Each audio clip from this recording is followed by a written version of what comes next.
that the EPS 95 pensioners have given money which is lying with the government. They don't get the money that was committed to them. Now, in a pension, for years, it's been a decade. I'd like to quote, unfortunately, he's no more with us, but Honorable Arun Jaitley ji, when he was the finance minister, had committed to the EPS 95 people to get the money that they deserve. It's their own pension money. नमस्कार दोस्तों EPS 95 minimum pension वृद्धि की एक और नए video में आप सभी का बहुत बहुत स्वागत है। फिर से उठा लोकसभा में एक बार EPS 95 मिनिमम पेंशन वृद्धि का मुद्दा। एनसीपी सांसद सुप्रिया सूले जी ने फिर से उठाया लोकसभा में EPS 95 पेंशन बढ़ोतरी को लेकर के। एनसीपी सांसद सुप्रिया सूले जी ने कई बार लोकसभा में EPS 95 पेंशन बढ़ोतरी के मुद्दे को उठा चुकी हैं, लेकिन EPS 95 पेंशन धारकों की पेंशन में अभी तक कोई भी बढ़ोतरी नहीं हुई।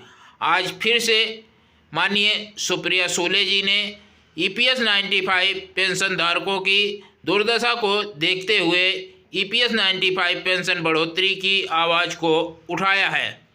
तो दोस्तों, क्या कुछ कहा है माननीय सांसद महोदय जी ने, आइए आपको सुनाते हैं। 95, it's a little bit away from the banking bill, but I'd like to highlight, I'm just drawing a comparison, that the EPS 95 pensioners have given money which is lying with the government.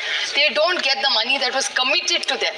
Now, in a pension, for years, it's been a decade. I'd like to quote, unfortunately, he's no more with us, but Honorable Arun Jaitley ji, when he was the finance minister, had committed to the EPS 95 people to get the money that they deserve. It's their own pension money, but they never got it.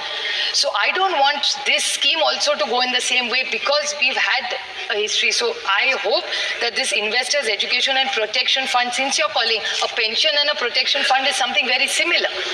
So I hope there is no confusion in any of this, and the EPS 95, which is the pension money, they should also get it. One most important point is the cyber.